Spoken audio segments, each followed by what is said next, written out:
सो hi everyone, आप सभी का स्वागत है प्रतिज्ञा क्लासेस के इस चैनल पे। तो आज हम बात करने जा रहे हैं एम्स के द्वारा जो नई वैकेंसी निकाली गई है सीआरई की, that is your common recruitment examination. इस वीडियो के अंदर हम पूरी चर्चा करने वाले हैं। प्लस अगर आपका कोई डाउट बच जाता है तो कमेंट सेक्शन में ज़रूर बताइएगा। तब तक वीडियो को लाइक कर दीजिए और चैनल को ज़रूर सब्सक्राइब करिएगा। चलिए इस वीडियो को शुरू करते हैं।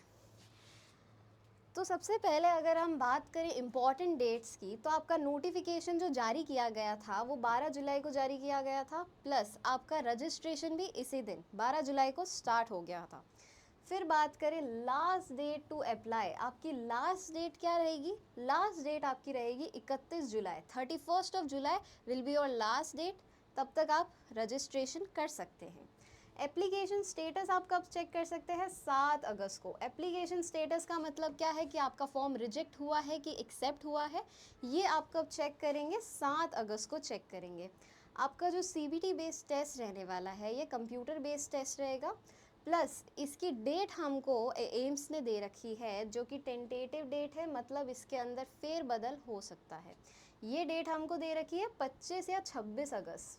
25 या 26 अगस्त को जो है आपका एग्ज़ाम डेट फिक्स नहीं करा गया है, इसमें कोई ऊपर नीचे हो सकता है।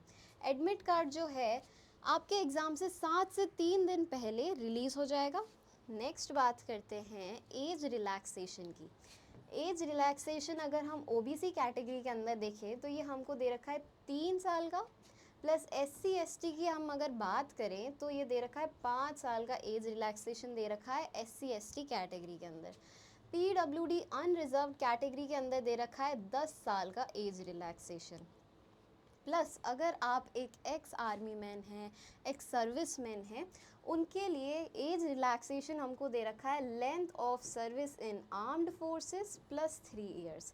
मान लीजिए अगर आपने सर्विस करी है 14 इयर्स तो आपके लिए प्लस 3 इयर्स का इतना आपको एज रिलैक्सेशन दे रखा है। ठीक है जी। फिर अगर हम बात करें एप्लीकेशन फ़ीस की, application fees for general and OBC category के लिए क्या रहेगी? 3,000 रुपये रहेंगे जनरल एंड ओबीसी कैटेगरी के लिए। Plus SC ST and EWS candidates के लिए रहेंगे 2400 रुपये। 2400 रहेंगे for SC ST and EWS category. Persons with disabilities, जो PWD के कैंडिडेट्स हैं उनके लिए ये फ़ीस जो है एग्जेम्प्टेड है। एग्जेम्प्टेड का मतलब ये है कि अगर आप फ़ीस दे रहे हैं तो वो आपको इन द मीन टाइम वापस मिल जाएगी, आपको वापस पे बैक हो जाएगी वो फ़ीस। यहाँ पे ये जो नोट दे रखा है ये बड़ा इंपॉर्टेंट है, देखते हैं। Candidates applying in more than one group must apply separately for each group by paying examination fee separately. अगर आप एक से ज़्यादा कोर्सेज़ में एनरोल कर रहे हैं, एक से ज़्यादा कोर्स के लिए फॉर्म भर रहे हैं, तो आपको फ़ीस जो होगी सेपरेटली पे करनी पड़ेगी। उसके लिए आपको अलग अलग फ़ीस देनी पड़ेगी। ठीक है जी। फिर हम बात करते हैं date and centre of examination की। एग्ज़ाम की डेट हमने कहा है कि आपकी अगस्त 25 टू 26 रहेगी, टेंटेटिव डेट रहेगी जो कि ये अगस्त है, August of 25 and 26। Mode of examination जो रहेगा वो आपका CBT बेस्ड रहेगा, कंप्यूटर बेस्ड टेस्ट रहेगा। लेकिन अगर एम्स चाहे तो ये जो पेपर है आपका ये पेन पेपर बेस्ड भी हो सकता है। लेकिन अगर ऐसा कुछ होगा तो आपके पास 10 दिन पहले नोटिफिकेशन आ जाएगा। ठीक है जी। एडमिट कार्ड की बात करें तो 7 दिन पहले आपका एडमिट कार्ड रिलीज़ हो जाएगा। एडमिट कार्ड के टाइम आपको कोई भी प्रेफरेंस नहीं दी जाएगी कि आपको सेंटर कहाँ चाहिए एग्जामिनेशन का। ठीक है जी, इस बात का ज़रूर ध्यान रखिएगा। एडमिट कार्ड की बात करें, city and state information will be release 7 days before the examination. Admit card will be available 3 days before the exam. 7 दिन पहले आपके पास एडमिट कार्ड का इन्फॉर्मेशन आ जाएगा कि भाई आपका स्टेट का आपको किस स्टेट के अंदर आपका सेंटर मिला है, किस सिटी के अंदर आपको जो है सेंटर मिला है। प्लस 3 दिन पहले आपके जो www.aimsexam.ac.in है, इस वेबसाइट के ऊपर आपका जो एडमिट कार्ड है वो अवेलेबल रहेगा। वेबसाइट कौन सी है? www.aimsexams.ac.in पे। इधर आपका जो एडमिट कार्ड है ये अवेलेबल हो जाएगा। Admit card must be downloaded from this website. ये जो मैंने वेबसाइट बताई है, इस वेबसाइट से आपको ये एडमिट कार्ड अपना डाउनलोड करना है। It will not send be by post. Post से आपका एडमिट कार्ड नहीं भेजा जाएगा, ऑब्वियस की बात है। या फिर आपका ये जो एडमिट कार्ड है ये आपको मेल भी किया जा सकता है, लेकिन बेटर है कि आप इस वेबसाइट पे जाके नोटिफाइड रहें। फिर admit card must be brought to the exam centre and submitted to the invigilator. Not doing this so may lead to cancellation of the candidature. इसका मतलब ये है कि आपको एग्ज़ाम टाइम के दौरान एडमिट कार्ड एग्जामिनेशन सेंटर पे ले जाना है, प्लस जो आपका एडमिट कार्ड है वो इन्विजिलेटर कलेक्ट कर लेगा ड्यूरिंग द एग्जामिनेशन। अगर आप ये एडमिट कार्ड नहीं देते हैं इन्विजिलेटर को तो आपका एग्ज़ाम जो होगा कैंसिल हो जाएगा या फिर एक्सेप्टेबल नहीं रहेगा। तो एग्ज़ाम सेंटर पे इन्विजिलेटर को एडमिट कार्ड देना इज़ वेरी इम्पॉर्टेंट। ठीक है जी, नहीं तो आपका एग्ज़ाम जो होगा एक्सेप्ट नहीं होगा। ठीक है जी, बात करते हैं एग्ज़ाम पैटर्न की। एग्ज़ाम पैटर्न की अगर हम बात करें तो मोड ऑफ एग्ज़ाम तो हमको पता है कि भाई कंप्यूटर बेस्ड टेस्ट रहने वाला है। कितने घंटे का एग्ज़ाम होगा? 90 मिनट का एग्ज़ाम होगा, मतलब 1.5 घंटे का एग्ज़ाम होगा। ठीक है जी, टोटल क्वेश्चंस इसमें होंगे 100 MCQs और टोटल मार्क्स होगा ये 400 मार्क्स का होगा। ठीक है जी, 400 टोटल मार्क्स रहेंगे आपके। मतलब कि हर क्वेश्चन कंसिस्ट करता है 4 नंबर। ठीक है जी, हर क्वेश्चन के आपको कितने नंबर मिलेंगे? 4 नंबर मिलेंगे। टोटल क्वेश्चंस कितने होंगे? 100 क्वेश्चंस होंगे। ठीक है जी, नंबर ऑफ क्वेश्चंस कितने हो गए? 100 क्वेश्चंस होंगे। कैसे होंगे ये? MCQs होंगे। ठीक है जी, MCQs होंगे, प्लस जो एक क्वेश्चन है वो कंसिस्ट करेगा 4 मार्क्स का, एंड नेगेटिव मार्किंग भी है। नेगेटिव मार्किंग कितनी है? 0.25, दैट इज़ योर 1/4 मार्क्स आपका कट हो जाएगा। अगर आप कोई क्वेश्चन गलत कर रहे हैं तो वो नंबर तो कटेगा ही, प्लस जो आप सही कर रहे हैं उसका नंबर भी कट हो जाएगा। तो सोच समझ के अपना क्वेश्चन करिएगा। मार्किंग स्कीम मैंने आपको बताई दी है। 4 नंबर आपको एक सही आंसर के लिए मिलेंगे, प्लस आपका जो नेगेटिव मार्किंग है वो है 0.25 फॉर इनकरेक्ट आंसर।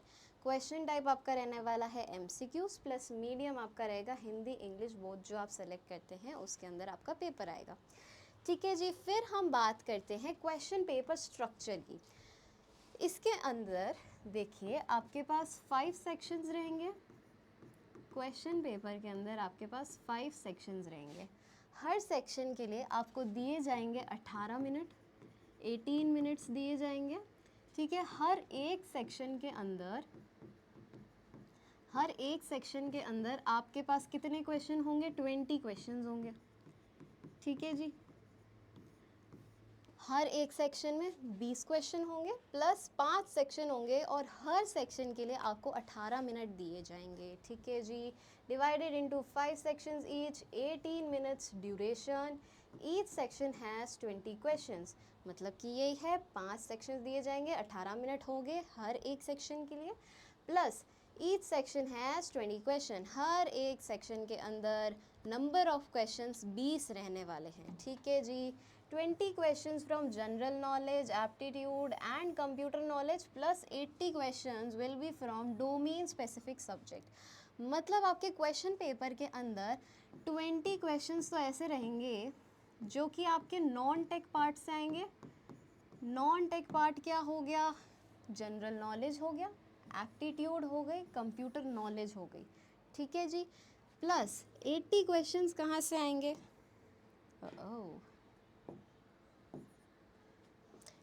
प्लस आपका जो 80 क्वेश्चंस है वो कहाँ से आएंगे? जो आप सब्जेक्ट चूज़ करते हैं जिसके लिए आप एग्ज़ाम देते हैं उसका जो पर्टिकुलर सिलेबस रहेगा उससे आपके ये 80 क्वेश्चंस आएंगे।